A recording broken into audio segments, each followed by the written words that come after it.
Bonjour et bienvenue dans le podcast Art Éco Vert, le podcast qui vous parle d'art, d'écologie et de verdure. Je suis Pauline Leroux, ingénieure agronome passionnée de plantes et je vous emmène à la découverte de la couleur végétale et de toutes ses applications. Que ce soit dans le textile, l'ameublement, l'artisanat, la décoration et dans d'autres domaines, chaque jeudi et samedi à 7h30, je vous propose des épisodes riches avec des invités passionnants pour approfondir le sujet de la couleur végétale sur toute la chaîne de valeur. Mon but, fédérer et démocratiser la couleur végétale dans nos vies. Alors, c'est parti, bonne écoute. Bonjour à tous, un épisode particulier dans lequel on va parler des pigments minéraux. Pourquoi ? Parce que vous avez été nombreux et nombreuses à me poser des questions sur la différence entre les pigments minéraux et les pigments végétaux. Et comme j'avais envie de creuser le sujet, je suis allée interviewer Ludivine Roux-Boreil de la Société des ocres de France pour savoir un petit peu, pour en savoir un petit peu plus sur les ocres, leur fabrication, leur origine et leur domaine d'application. Donc vous aurez dans cet épisode Zoom des extraits de mon épisode avec Ludivine Roux-Boreil et vous aurez la chance dans la suite du podcast d'avoir son épisode en entier. Alors, premièrement, les points communs assez évidents entre les pigments minéraux et les pigments végétaux, c'est que ce sont tous les deux des pigments naturels. L'un est obtenu par la roche, l'autre est obtenu par les plantes, mais ce sont deux types de colorants naturels qui ont été utilisés depuis la nuit des temps pour teindre des matériaux et pour créer de l'art. Ça, c'est le premier point commun. Une autre similitude, c'est l'utilisation et les domaines d'application. Vous verrez qu'il y a beaucoup de parallèles entre les applications des deux différents pigments. Alors, je vous mets un extrait maintenant de la fabrication de l'ocre, en tout cas de sa composition géologique par Ludivine Roux-Boreil. Donc l'ocre déjà, qu'est-ce que c'est ? Parce que je pense que c'est la première question, parce que c'est souvent confondu, on a souvent tendance à confondre la couleur et la matière, et ça c'est très important pour nous, puisqu'on a des pigments qui peuvent avoir la couleur de l'ocre, et qui pour autant n'en sont pas, et dans l'utilisation ça va être très important de dissocier les deux.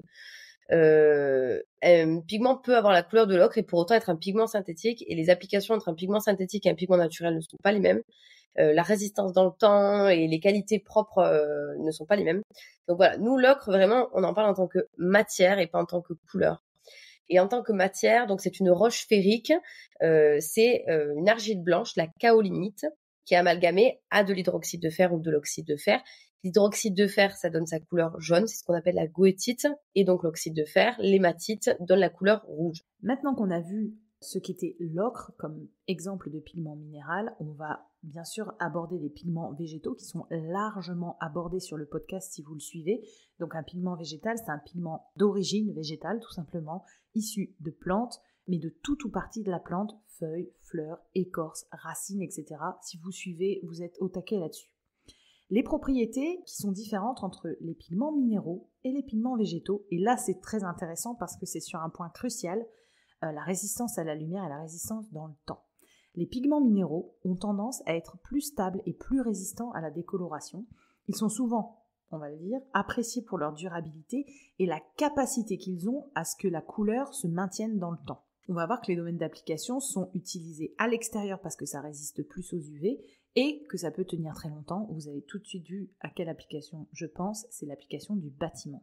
Par contre, les pigments végétaux, ils sont parfois moins stables et peuvent être sensibles à la dégradation due à la lumière, mais aussi, on a vu, à la chaleur et à l'humidité. Mais on sait que les colorants issus des pigments végétaux ont une plus grande largeur de gamme de couleurs et qui sont souvent associés à des techniques artistiques très spécifiques et qu'il y a des plantes grand teint qui permettent d'avoir une résistance aux UV, au frottement, etc. beaucoup plus importante que certaines autres plantes. Un des points de divergence, c'est dans une des applications, c'est que les pigments minéraux type ocre sont plus souvent utilisés dans un domaine qui est le bâtiment, plutôt que dans les autres domaines connus pour les pigments végétaux.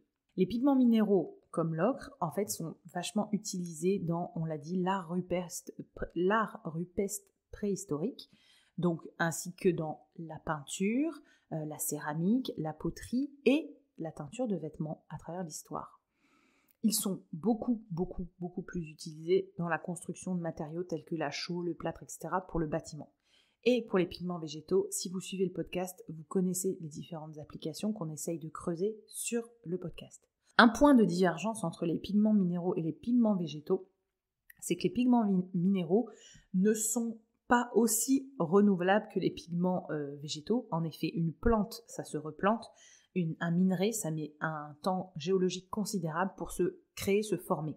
Il y a ce point d'opposition. Ensuite, il y a un autre point d'opposition qui est la présence de métaux lourds ou non, pigments minéraux, qui peut varier en fonction de la zone dans laquelle on va prélever les pigments minéraux.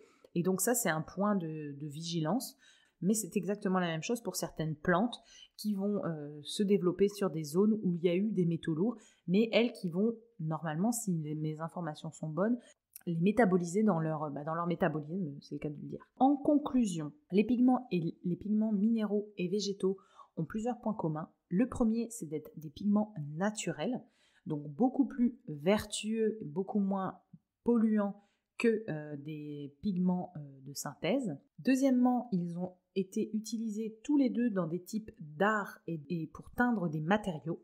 Et ils ont des domaines d'application quasiment similaires, avec une plus forte tendance dans le bâtiment pour les pigments minéraux et une plus grosse tendance dans les pigments végétaux sur tout ce qui est cosmétique, textile.